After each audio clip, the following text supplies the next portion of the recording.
Yalnızca dilini ısırdığı için ceza alan ya da elindeki tesbihi yanlış çevirdiği için idama giden bir adam. Evet, Osmanlı'da öyle cezalar vardı ki bugün duyduğunuzda bu nasıl mümkün olabilir diyeceksiniz. İnfaz meydanlarında bir hamakta sallanarak öldürülen hırsızlar, sessizce boğulan paşalar ve içine erimiş kurşun dökülen suçlular. Hepsi gerçek ve hepsi belgelenmiş. Şimdi arkanıza yaslanın çünkü Osmanlı adaletinin en gizemli ve ürpertici cezalarını bir bir anlatacağım. Osmanlı'da adalet halkın güvenliğini korumak üzerine kuruluydu ama bazen küçük bir suç bile ağır cezalar doğurabiliyordu. 17. yüzyılda halkın ekmek bulamadığı bir dönemde fırıncıların ekmekleri saklaması en büyük suçlardan biriydi. Kadı sicillerine göre yakalanan bir fırıncı halkın gözü önünde teşhir edilir ve tüm ekmekleri bedava dağıtılmak zorunda bırakılırdı. Fakat bazı durumlarda ceza daha da ağırlaşırdı. Birkaç kez aynı suçu işleyenler İstanbul sokaklarında boyunlarına asılı bir sepetle dolaştırılır, halkın hakaretlerine maruz kalırdı. Bu Osmanlı'nın utandırarak cezalandırma yöntemlerinden en bilineniydi. Osmanlı infazları arasında en tuhaf olanlardan biri hırsızlara uygulanan ters gerilme cezasıydı. Suçlu bir hamak gibi iki direk arasına bağlanır, kolları ve bacakları gerilir, sonra aniden sarıverilirdi. Bu işlem birkaç kez tekrarlandığında kemikler kırılır, iç organlar zarar görür ve suçlu yavaş yavaş ölürdü.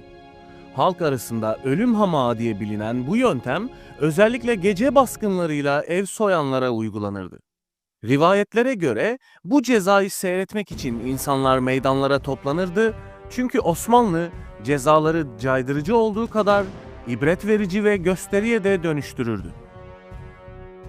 Saray içinde işlenen suçlarda kan dökülmemesi bir kuraldı.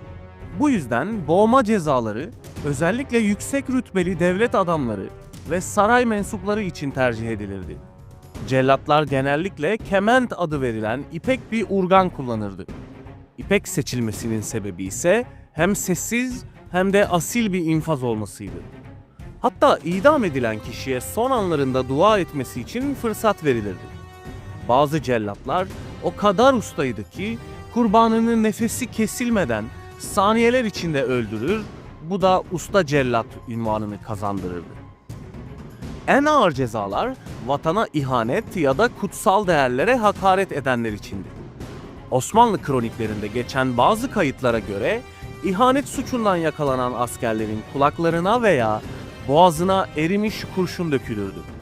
Bu ceza halkın gözü önünde yapılmazdı. Genelde zindanlarda gizlice uygulanırdı.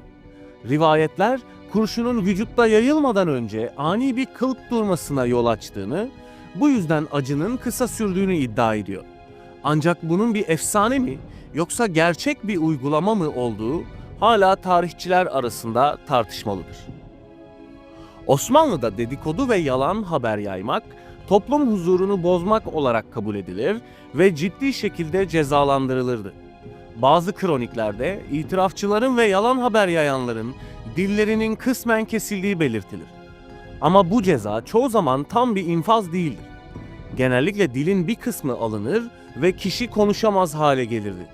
Böylece hem cezalandırılmış hem de ibretlik bir şekilde hayatta bırakılmış olurdu.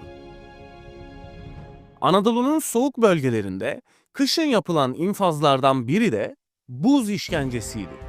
Suçlunun vücudu ıslatılır, ardından soğukta saatlerce bırakılırdı.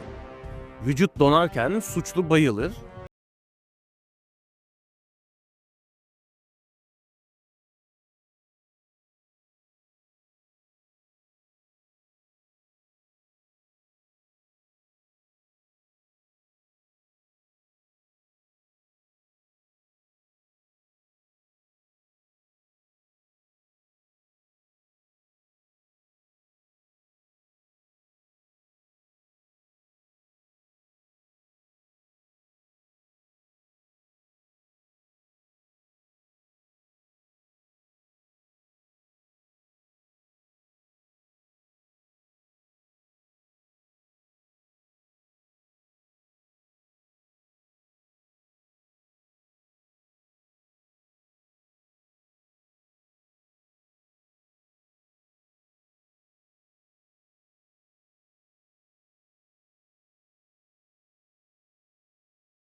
yönü, Osmanlı adalet sisteminin sert ama bazı yönleriyle merhametli yüzünü de gösteriyordu.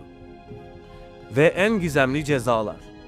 Bazı suçlular resmi kayıtlara bile geçmeden ortadan kaybolurdu. Tarihçiler bunların çoğunun gizlice boğulduğunu veya zindanlarda aç bırakıldığını düşünüyor. Ancak bazı rivayetlerde bu kişilerin Osmanlı sınırlarından çok uzağa, çöle ya da dağlara sürgün edildiği anlatılır. Gerçek ne olursa olsun Osmanlı cezalarını